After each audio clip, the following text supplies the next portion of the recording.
Thanks for all the folks who attended our earlier sessions, our opening and opening remarks with the commissioner. We're thrilled to have Dr. Gist and her team to speak with us today as our keynote speaker. Dr. Gist is the superintendent of and proud graduate from Tulsa Public Schools. Dr. Gist actually began her career in education as an elementary teacher in Fort Worth, Texas.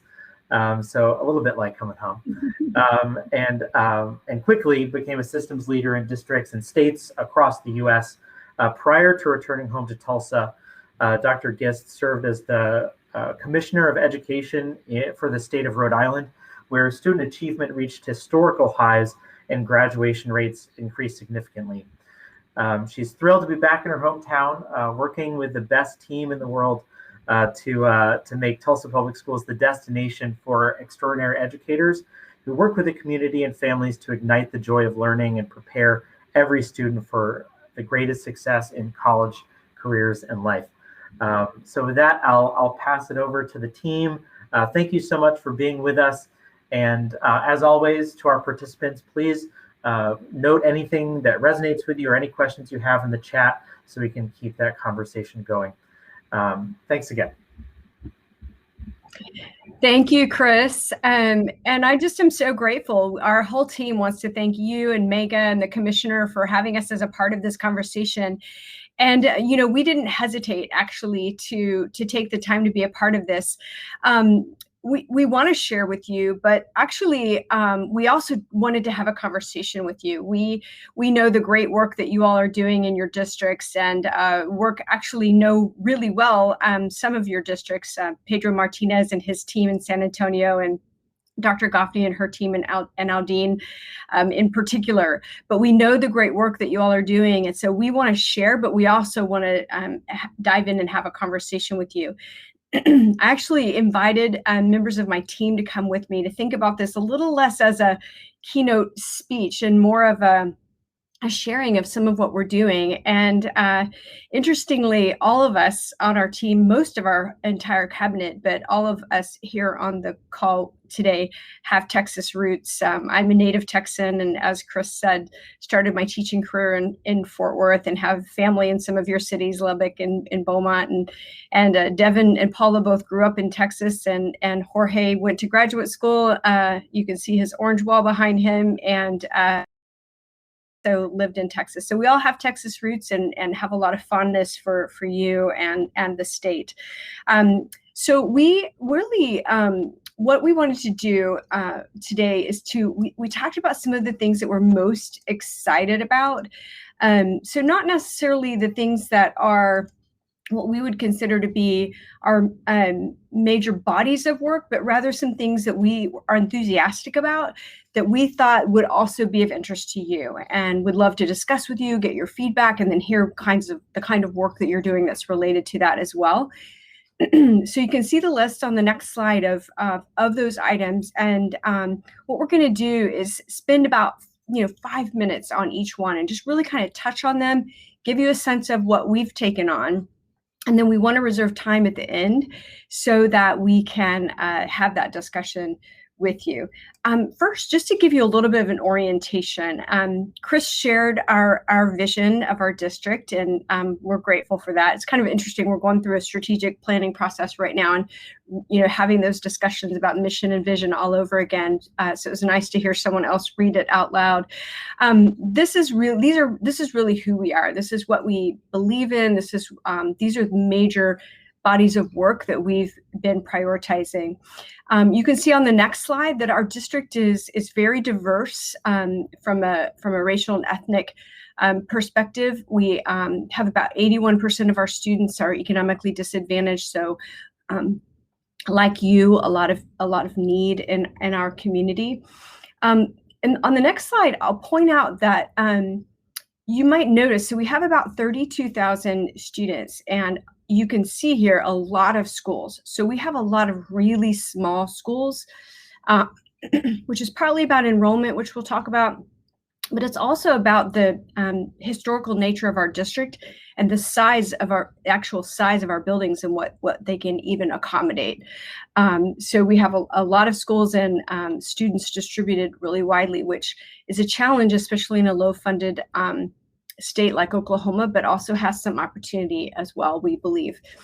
So diving into the first topic, expanded learning, and this is certainly one that we are all so passionate about. Oklahoma, as I mentioned, does not invest in public education the way Texas does, for example.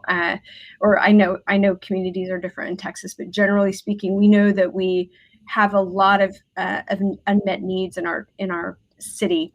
But we also know that we have a lot of really amazing resources in our city. So we want to make sure that the walls of our school buildings are more porous in the sense that we're having our students out in the community at maximizing the resources that we know are out there in our beautiful parks, our incredible library system, and other community partners. So I'm going to have Paula dive in here and take, like I said, just about 3 or 4 minutes to walk you through some of what we're doing when it comes to this expanded learning strategy.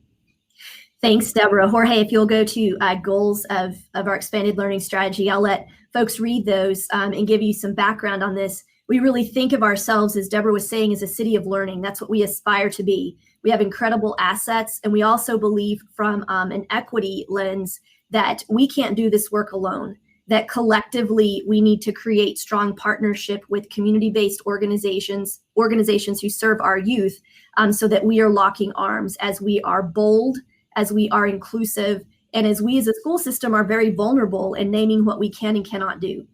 We know that there is a 6,000-hour learning gap between our students who have an affluent socioeconomic background and those who do not. And we know coming out of the pandemic more than ever before, students who have been furthest to opportunities to learn need us to do even more. And again, we've got to do that together. So these are our goals through expanded learning. We know that in Oklahoma, there is a need for expanded learning. It works. And for every child enrolled in an expanded learning program, 4 more are waiting for available opportunities, which is twice the national rate. So we are investing significantly our stimulus dollars in providing expanded learning opportunities. Jorge, if you could go to the next slide. We're grounding these opportunities in 4 core components that are research-based. We've spent a lot of time with national partners and building off of a strong foundation established through investments from the Wallace Foundation to have these components in our design. You'll see they're very much focused on building bolder programming together with community, having broader high-quality learning experiences, cultivating the community in this work and a deep sense of belonging in Tulsa and in the learning experiences, and then investing in backbone supports so the work is sustainable. Jorge, you can advance. Key to our expanded learning is the collaborative effort. What ties it together is our quarterback organization called the Opportunity Project, which launched 4 years ago. Many of your cities probably have these organizations as well. The OP, as we call them, it works to connect our resources with community partners and to really help manage the larger space. So we function as an ecosystem working in close partnership together. So this is what it's all about. On the left, I've already said this a lot, but I will underscore this is a collaborative strategy, and it is about an equitable approach to expand access to high quality learning opportunities for our youth. We are launching Ready, Set, Summer, which marks a huge shift in how we do this work. We're going from about 8 to 10 centralized summer school sites serving 3,000 roughly students to each and every one of our sites. It's about 70 this summer, offering a 4-week summer academy or camp. So we are in the midst of that right now. It's really fun and really messy and very exciting. The measure of our success will be twofold. Kids say they had first and foremost fun. They come to the first week and they persist through the entire program, and they learn along the way. And we will learn this summer and expand this into increased out-of-school opportunities across the school year. Again, we're making lots of investments in this work through stimulus funding. We believe that it will pay dividends in the future. So with that, we can skip this part. I talked about it. And we could shift into social emotional learning. Yeah, thank you, Paula. I'm going to have you dive into the social and social emotional learning strategy as well.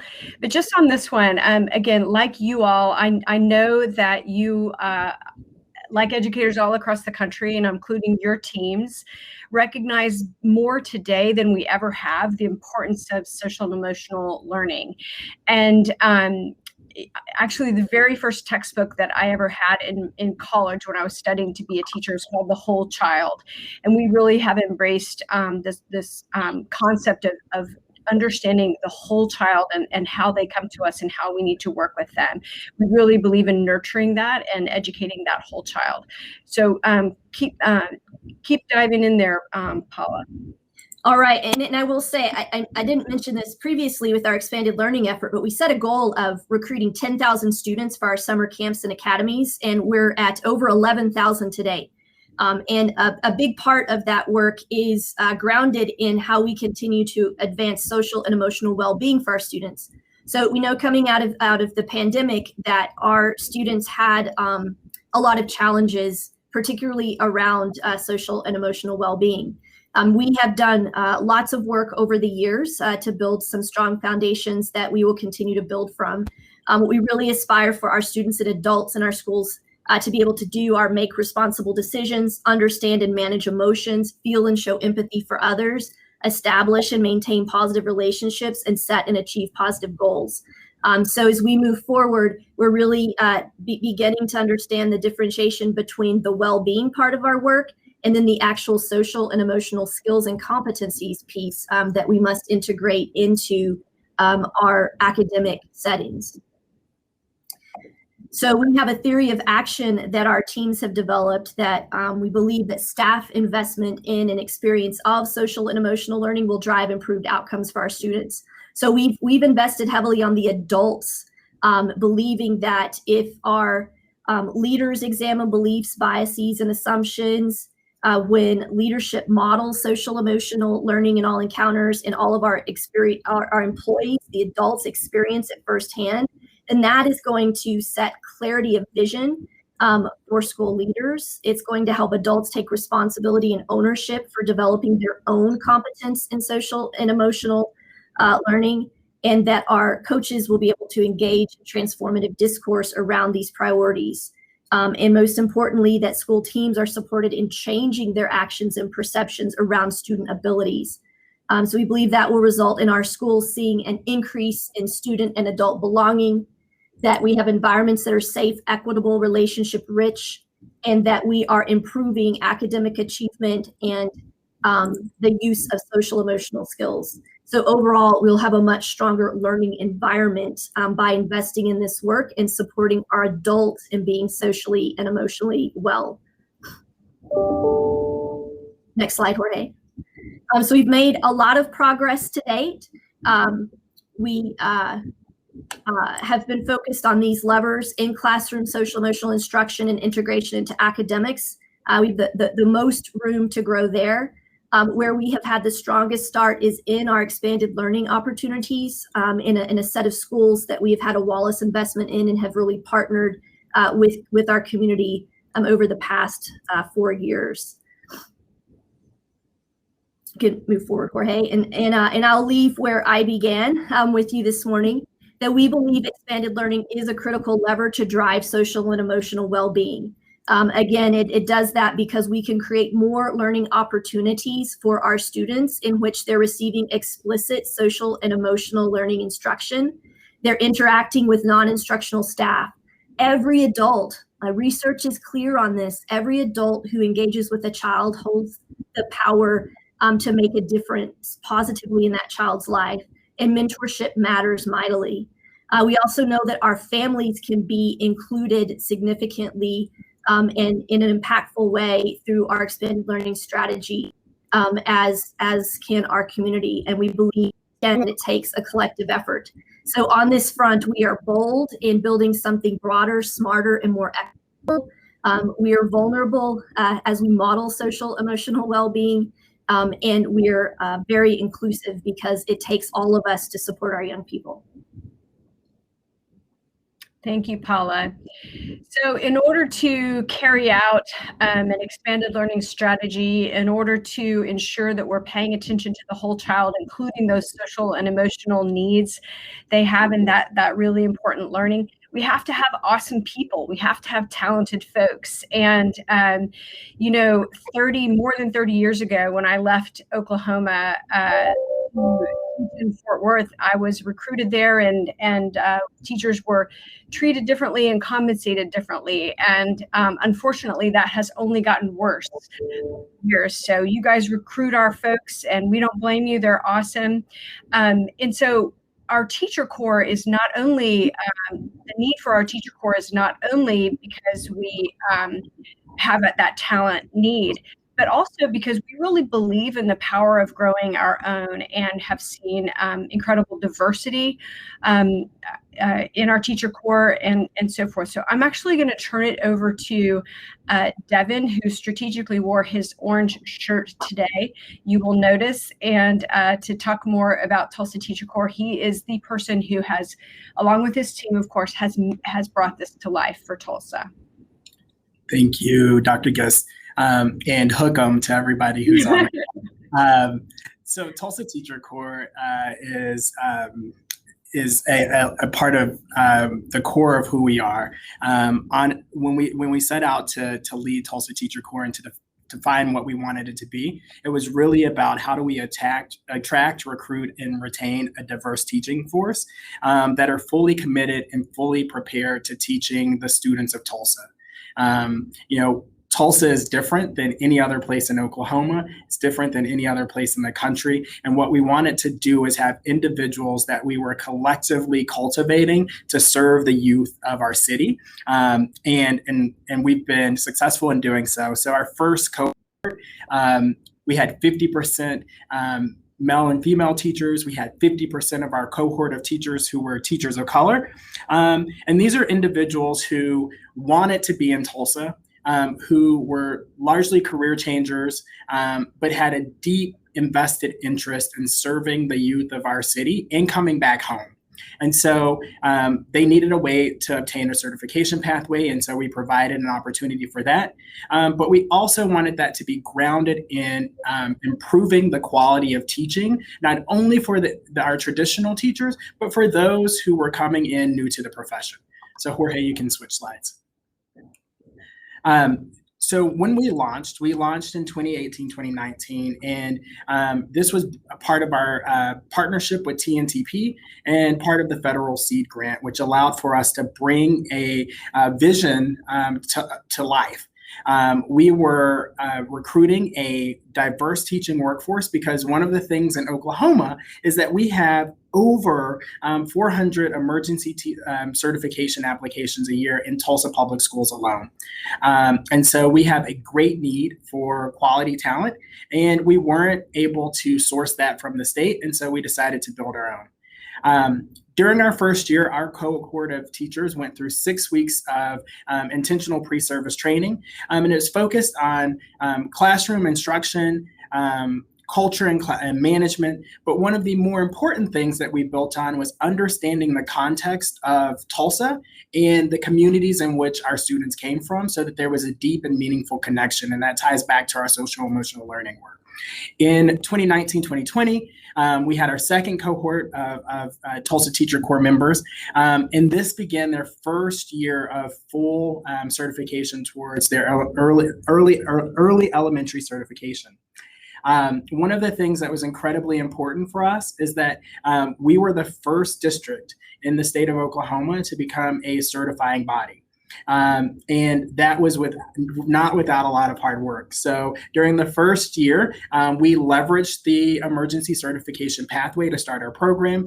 During year two, we built a coalition of community members and legislators to come together to understand that we were filling a void and a need that would help not only with providing a pathway to certification that would serve our students, but an opportunity to connect to workforce and create meaningful opportunities for adults in our state to earn a living through service. And so we were able to earn the ability to grant certification as a district in elementary certification. We've also moved into expanding that to special education, which is our greatest need in the district. And so currently our special educators go through what's called a boot camp. It takes additional time for them to get through the program. And they come out with still needing opportunities to grow and expand in the way that we want our exceptional students to be served. And so we found a way to leverage our Tulsa Teacher Corps to provide an opportunity to establish another pathway for special education. And we're also moving into that for early education and early childhood, which is another need. During the pandemic, we had to switch. And so we changed our model. We weren't in person. And so we had 4 weeks of virtual professional learning. And then we paired our individual teachers with instructional mentors that were dedicated to serving and supporting them in a virtual environment.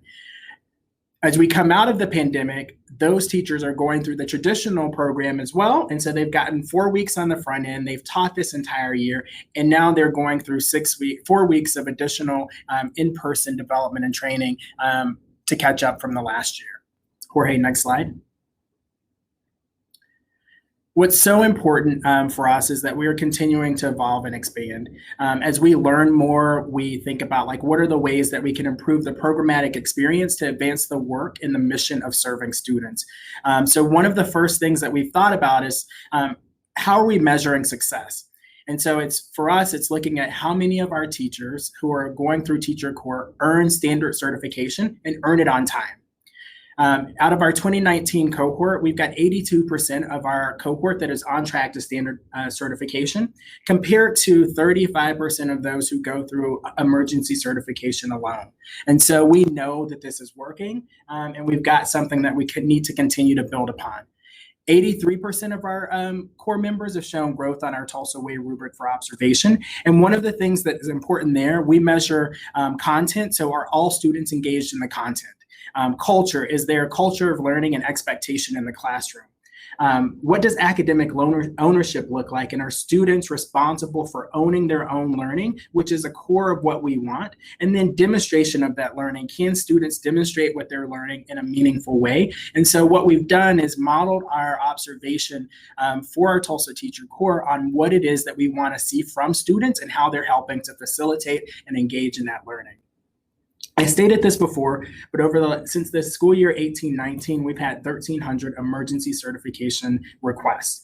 That's over 400 per year, not to mention other vacancies that we see throughout the year for retirements or sometimes terminations or things like that. And so we've got to create a meaningful pipeline to continue to replenish. Having high quality educators in front of our students, and Tulsa Teacher Corps has helped us to do that. We believe deeply that having a standard certificate, high quality teaching, and preparedness is going to be what changes the game for our students, in alignment with all the things that we've talked about before. And so one of the things that we're continuing to think about is expansion. So this year, we're engaging in a pilot to do a residency model approach. And so we will pair our teachers, our Tulsa Teacher Corps members, with a high quality certified teacher from Tulsa Public Schools for the entire year, so that they're learning alongside practicing and having intentional coaching, and then moving towards certification in a way that provides additional access along with their instructional mentor coaching that they're already seeing. And we believe that this is going to be not only the way that we bring in Tulsa Teacher Corps members, but the way in which we begin to transition for serving all of our new entrants into Tulsa Public School long term. Next slide, Jorge. And so I've gone through all of this. And so I think the most important thing to name here is that the residency model and partnerships with our university partners, so to provide meaningful experiences for our students, is incredibly important. We got a couple of different pathways for our teachers to obtain masters in education. We're doing that in partnership with 3 of our local universities now, and continuing to think about ways in which we not only build our program, but influence the higher education community around us to serve students who specifically live in Tulsa, but who have an experience that are outside of the norm for some of our suburban counterparts. And so we're being really intentional about that. Jorge, next slide. So next will be Jorge. Oh, go ahead, Deborah. No, that's awesome. Thank you, Devin. And we're so enthusiastic about Tulsa Teacher Corps, and would love to talk more about it. We've learned a lot, and but have found really incredible success with it. On improved enrollment, this is shifting gears a little bit, because this is a much more tactical part of our work. Tulsa has. It was like 3 superintendents ago, Tulsa had this tagline of being the district of choice. So we have a tremendous amount of movement throughout our district among not only public charter schools, but also other kinds of schools of choice, magnet schools and other kind of special programming and things like that. And even from neighborhood school to neighborhood school. But what we discovered was really a lot of inequity in terms of just awareness and understanding. The process was very confusing. It was not clear. And so we dived into this work, and I'm going to have Jorge tell you more about it, as he was the person with his team leading it. Thank you, Dr. Gist. And yes, as you mentioned, and I'm not going to go into the hook and horns again, but you can see my wall. This was really an effort to put the families at the center of really addressing the issues that we were hearing from them. So offering options, but then not being able to access them in a clear way, and not feeling that they could actually understand what they needed to do to essentially exercise their choice, understanding what were the best schools for their students, was at the core of really creating what we called a fair and easy process that was focused on engaging families in a meaningful way, creating a process that was clearly understood with common timelines, a single application.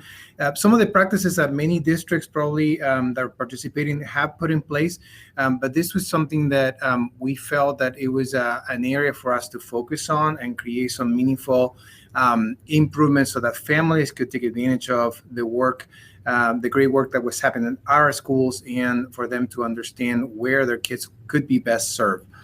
And supporting that to really have a single best offer lottery structure that could help us provide a matching for the families and their students to be placed where they wanted to be.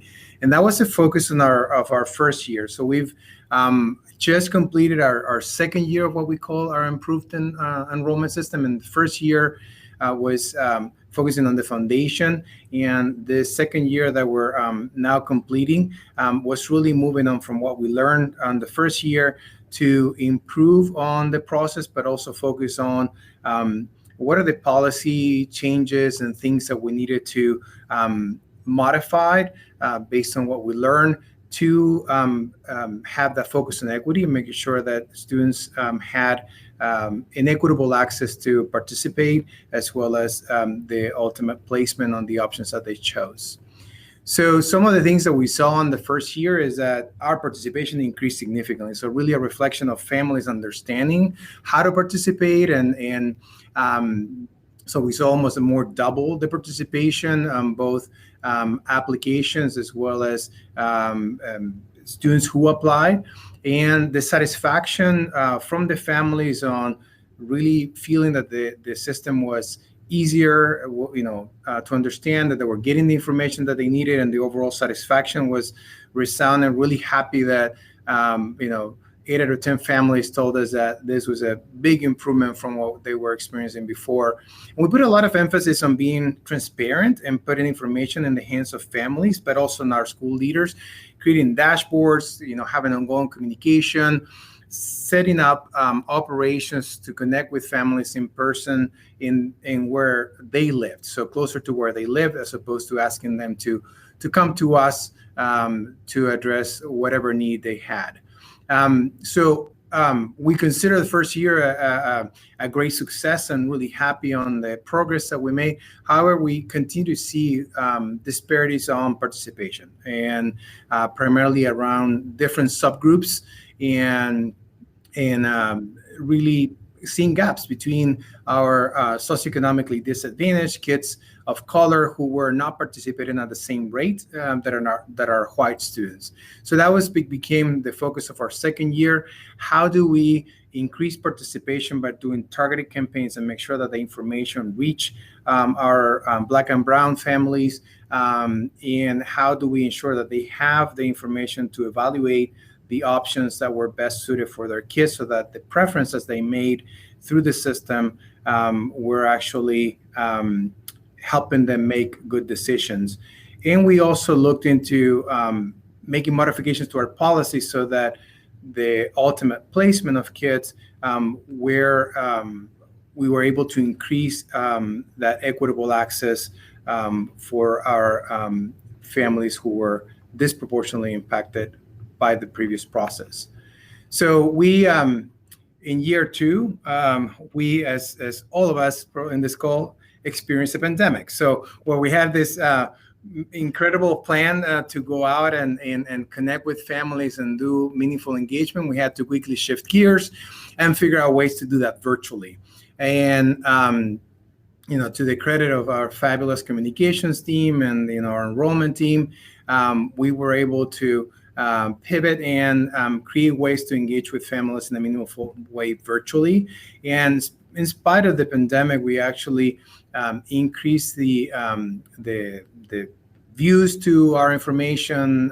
We put out a virtual enrollment expo where families were able to actually listen and connect with the leadership team for each of the schools that they were interested in. So we adapted, and we saw some great success on this new way of engaging families and providing that information to make their decisions during the pandemic. And we're proud to say that we did see an increase in applicants, which was more than what we expected, given the situation with the pandemic, the fact that we had to shorten our window of time for the application, given the pandemic. And we also, some of the mechanisms that we put in place and improvements to increase the number of families that actually had access and were placed in their first choice. We saw a meaningful improvement from the prior year, where we actually, when we looked at all applicants and that participated in the system, almost 90% of them got their first choice, which was really what we were aiming for, and really create that satisfaction with the process and the outcome of that process. We did some work and had support from our board on modifying some of the criteria to access some of our magnet schools, where we saw the biggest equity gap in accessibility. We made some modifications around the criteria for assessments, GPA, suspensions, and attendance. We're still evaluating that data. We're hopeful that it will yield the results that we're looking for, but this is a journey, and we're going to continue to work to really improve that equity of access to the different opportunities for all of our families. And that's sort of where our work has been focused on and will continue to be focused on. So a lot of information in a very short time frame, but really excited about this work and what has enabled families to do and engaging with district and their ultimately schools where they're placed. Definitely. Thank you so much, Jorge. And so our last topic is one that with a lot of crowds would not sort of resonate as being like hugely important, particularly if you don't realize how far we have come as a district in this area. But given this audience and given how closely you're working with your schools, we're confident that you will understand the importance of working with our schools on developing, on having a support system that helps our schools work through the process of planning and implementing on a cyclical basis with what they're carrying out in their school buildings. So I'm actually going to turn it back over to Paula, and I know she and Jorge are going to work together on this one because it is a district-wide effort. Thank you, Dr. Gist. Yeah, we're going to tag team with Paula here.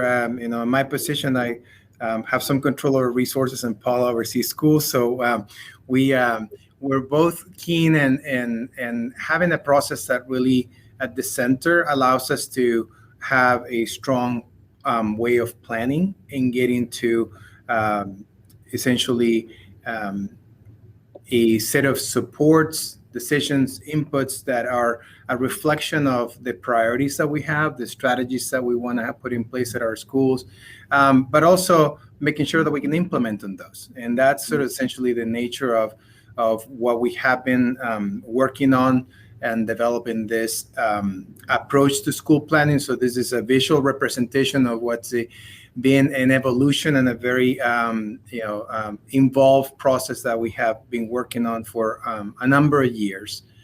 And it has evolved. But the vision at the core of this work has been really to make this the school planning process not just a mean for the principal to allocate resources, but really to make sure that we are having in place strong strategic plans that are centered on the needs that students and teachers have, that would enable us to align the resources and supports to execute on that. And one of the things that we have been developing and focusing on for the school support model is this concept of network supports, which is what many school systems around the country use. But we'll talk a little bit more about what it's been our unique approach that is tied to what Paul and Devin referenced before around really thinking about the whole child and how our strategies and our in our schools are being supported for that comprehensive strategy and all of the needs that we need to put in place to support our students. The foundation of all this work has been really around creating common processes. So as it says here, just everyone knows what's coming and when. Think of a playbook in a football game. You call the play and everybody knows what to do. And creating common tools so that it's easy for everyone and every team who is engaged in the school planning process to access the information and know essentially what they're supposed to be doing at every point in time. And very important, common data. That is really what allows us to create a transparency around the process and alignment and making sure that that data leads to action. So for us to enable alignment of resources and for the school leaders ultimately to put in place a plan that is going to address the needs of their school. And Paula, feel free to chime in at any point here. One of the focus areas I mentioned has been this network-based approach.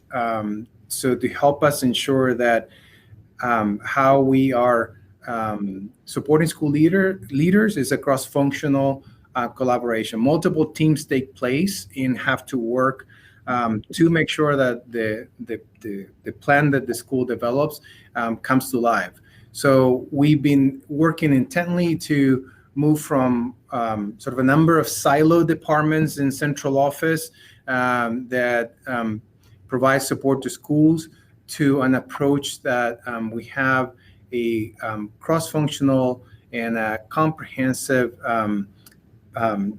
network-based dynamic that allows our instructional leadership directors, who is the role that supervises the principals, and the principals orchestrate the resources in a way that is sort of the three components that we focus on, that is customized, make sure that we can focus on the specific needs of each of the schools, that is integrated so that we are not leaving different components of the support out, but we're actually thinking about all of the needs and supports that their plan is going to need to get to fruition.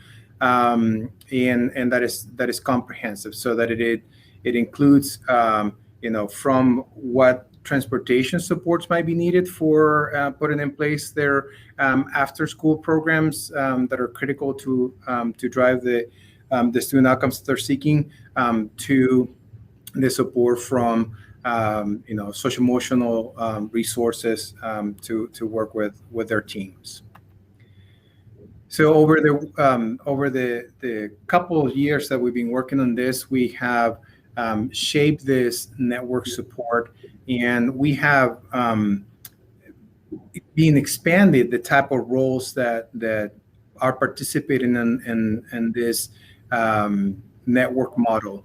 And it is a shift for each of the central teams to actually adapt and provide their delivery of supports through this network model and engage in a process that essentially brings the key players and to the table to orchestrate the support around a plan for the school, and that allows us to essentially then provide and identify and provide and plan for all the resources that plan is going to need.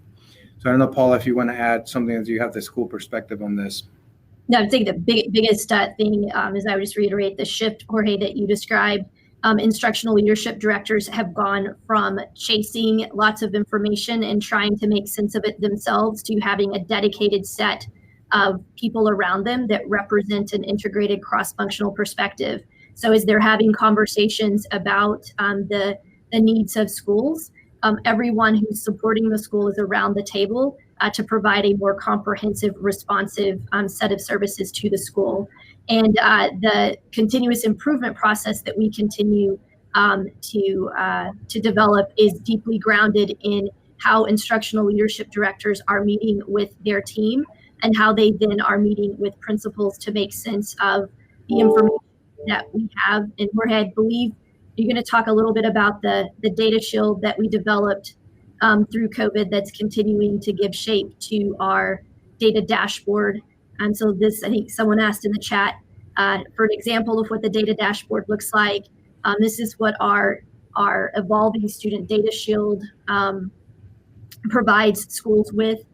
So as we have what conversations about this data at both the network team level and with school leaders, we're beginning to create more responsive cycles of continuous improvement.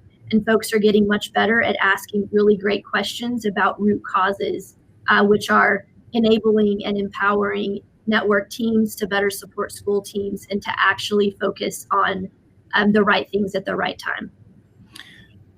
Thanks, Paula. Yeah, and I think to that point, the evolution of the role of the instructional leadership director has been key, and also central teams like the teams that I have the privilege of leading, as well as Devin's teams. We've also have needed to invest on building the capacity of those partners to make sure that they can better connect with the school leaders, know what type of conversations have, how to adapt to the delivery and to leveraging data in the way that we're showing here, whereas not only focus on the key aspects that will drive the supports in the plan, but also understanding the nuances of disaggregated data and how do we ensure that we're deploying resources so that we are addressing those equity gaps, and we are continuously making sure that we are providing the support for the students that we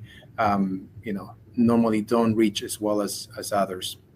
I think one last thing I would add on that is we're very resource constrained. So as we have common processes, common language, and like common tools, it enables us to have really rich discussions and to maximize the limited resources that we have, because we often see that our schools have more in common than they have not in common.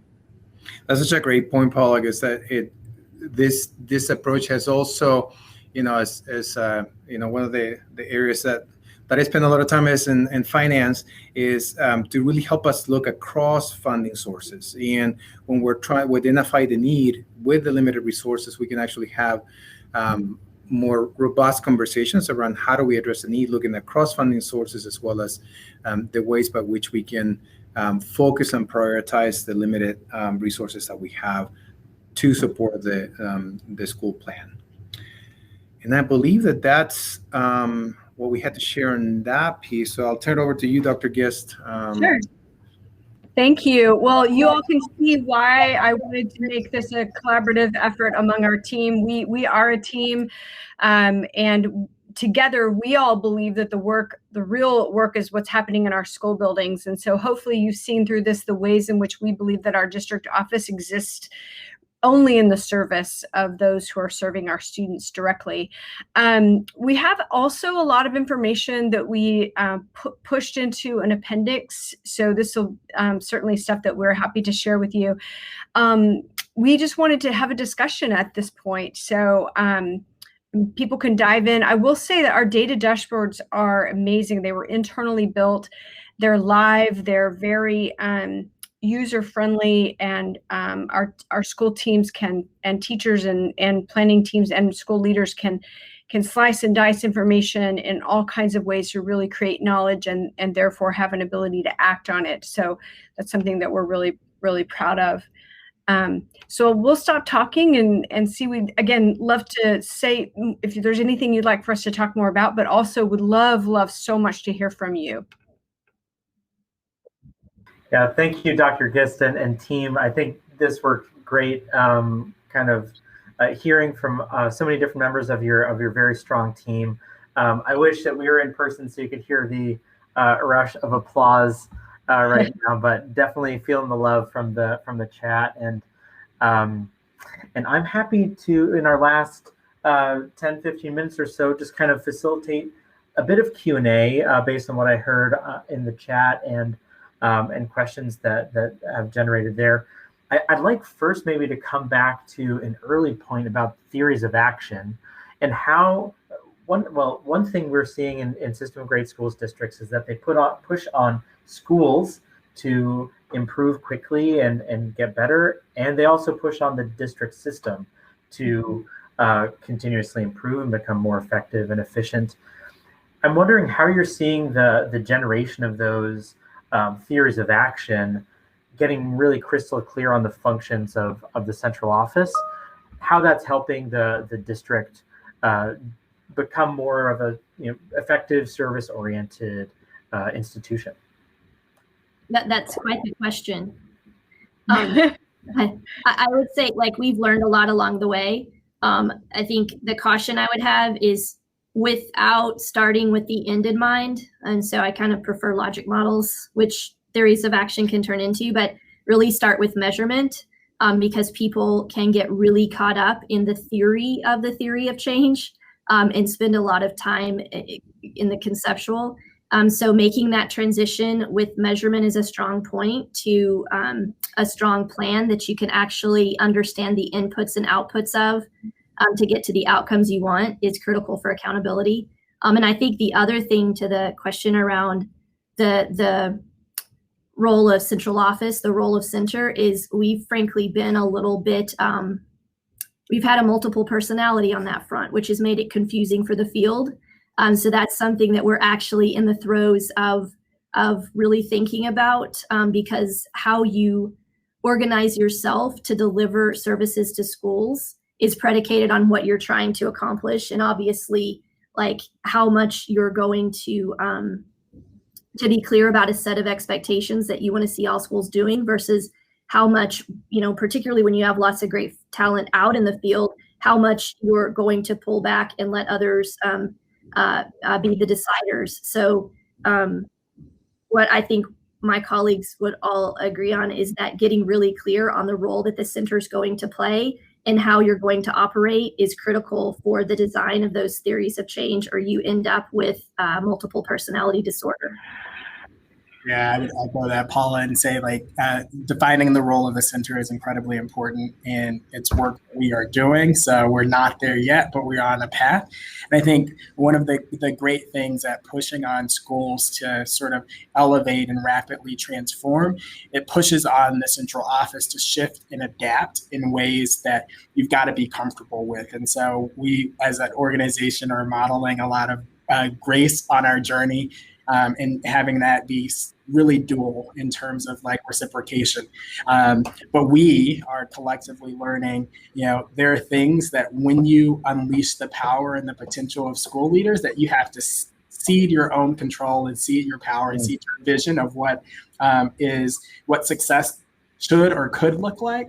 And that's hard to do. And so I think a lot of our work has been building the capacity of our teams to lean into that journey and to provide supports as service-oriented individuals to help achieve the goals of our schools. And that change has been transformational in and of itself. Yeah. So many of all of our system of great schools districts are wrestling with that very question: what's tight and loose about from the central office perspective. And a point of resonance with what you just said, Superintendent McFarland, shout out to him, in Crowley ISD sometimes refers to the system of great schools as the system of great school leaders. Like if we have great school leaders in each of these campuses, then we can give them the tools to succeed and create an ecosystem around them. We got a question in the chat about what does the district learned in authorizing your charter partners? Any lessons that you could share with us there? Well, my guess would be that it'd probably be the other way around, that we would learn a lot from you all. We certainly have had high quality authorizing here in the district. We've worked with the national associations to make sure that our processes for that are really tight. And we launched into it's probably been 5 years ago, into a sort of an in-district charter school type of a structure with what we call partnership schools. We only really have one that we've created since that time. And focus back to showing our families the choices that are available to them within our current schools, and supporting the growth and improvement of our neighborhood schools. So I don't know that I have a lot to say about what we have to share, except that it's very labor intensive, and for that reason, I think that's part of why the shift for us. But we've had a lot of struggles with our partner school, but ultimately we're in a good place with that site right now. It is a neighborhood school, which was important to us, for it to not be another school of choice, but rather a partner. And by the way, it's a partner that, rather than like a national CMO or something like that we brought in, it's a locally grown deeply community-led partnership, which was something that was important to us as well. Yeah. We're seeing a lot of SGS districts really investing in some of those homegrown community organizations that have relationships and a deep history with communities, and we've seen those in many cases be very successful. We just got a question from Mr. Mark Cantu in Seguin ISD. What were some of the most impactful conversations that kind of got us to where we are today in Tulsa? Seeing all this cross-functional work at the systems level doesn't happen overnight. What were some of the moves you made as district leaders to get to where we are today?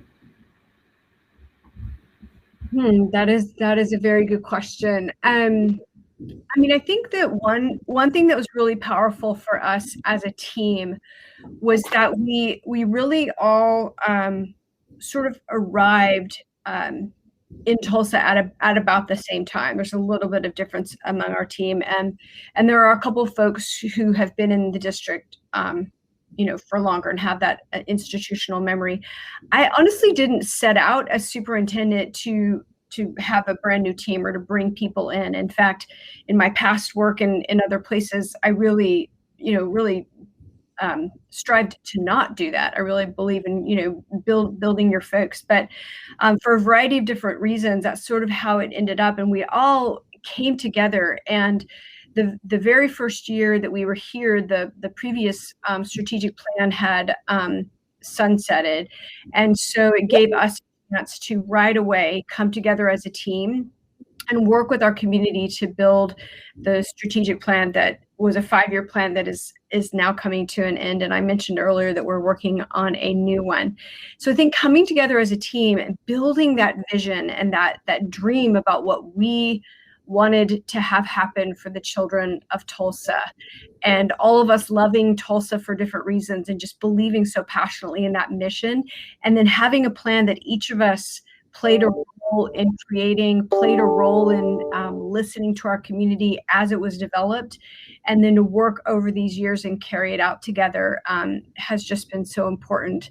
I'd be curious if Jorge or Devin or Paula, how they might answer that. I agree wholeheartedly, and I think it's aligning on a common purpose, which we were able to do with the strategic plan. I think the other thing that's really special about the way in which our team interacts is that we've got a commitment to each other and the system, and so that creates a space for radical trust and radical candor. So we lead into hard conversations. We know that it's built based on love, and we can walk out of rooms and be committed to a forward-facing and collective message, which I think is incredibly important. And we spend a ton of time together as a first team thinking about how we invest in strategic conversations and also collectively address the tactical things that come up. And I think none of us are, believe that we're the expert in any or everything. And so we approach almost everything with a team mindset. And so it strengthens our product, and we're able to speak to each other's work in ways that are sometimes annoying. Get out of my lane. But the beauty of that is that we are always on a consistent page with the folks who we ultimately serve and support. And I think that's what's so powerful. Yeah, I would say we have deep trust amongst each other, as Devin was giving examples. And to his point around, we spend a lot of time together as a first team, and we spent time understanding that concept of first team, and that our allegiances are to each other as our first team, first and foremost, and then we focus on the teams we lead. We spend a good 90 minutes together first thing every Monday morning. We spend about 3 hours together every Wednesday. And prior to COVID, we were really good about spending a day and a half, 2 days, roughly every 9 weeks in a retreat together. So yeah, we invest a lot of time in each other. And yeah, I would echo all of that. And I would say that what in my opinion, is part of the secret sauce too, is that we have a diverse leadership team, and we have a commitment to really listening and to the different perspectives that are brought to the first team, but also translating that into how do we focus and serve our diverse needs of our students, the students that we serve. And I think that that's something that I personally feel very proud of. And it's been really a point of focus and discussion, and sometimes not, as Devin mentioned, discussions that are hard. But we know we need to go there because and we all bring a perspective and a voice that represents our kids, which I really deeply value. Yeah. As a matter of fact, Jorge and I have to have a hard conversation with our superintendent later today. Oh, no. Oh dear. Thanks, you guys. I love y'all so much, and the love fest. Huh? I said the love fest. Yeah, I think that Paula made a really important point about first team, and I'm sure you guys are familiar with Patrick Lencioni's work, but that is actually a simple concept, but really a game changer in so many ways.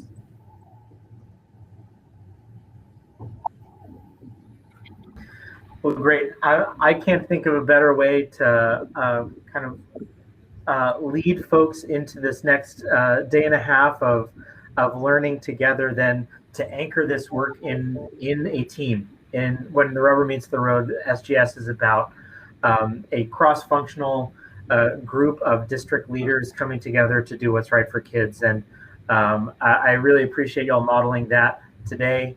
Time permitting, I would ask you to kind of model your difficult conversation that you have later today, but I'll let you off the hook for now. Thank you so much for joining us, Gist and Jorge, Devin, and Paula. I know our attendees join us in appreciation. Thank you for helping us kick off this 5th System of Great Schools Summit. Our pleasure. Thank you again, Chris and Megan and everyone for having us. And we love working with you. We've learned so much from you, your different districts, and would love to keep that collaboration going. So if you have things to share with us that are related to what we shared, we'd love to see it. And hope that you'll find the rest of the resources we put into the appendix to be useful as well. Perfect. We'll definitely keep the conversation going. Thanks, everybody, and thanks to all of our attendees. Our next sessions begin in about 15 minutes at 11:30, so please stick with us. And we look forward to seeing you in and out of the rooms the next day and a half. Thanks again.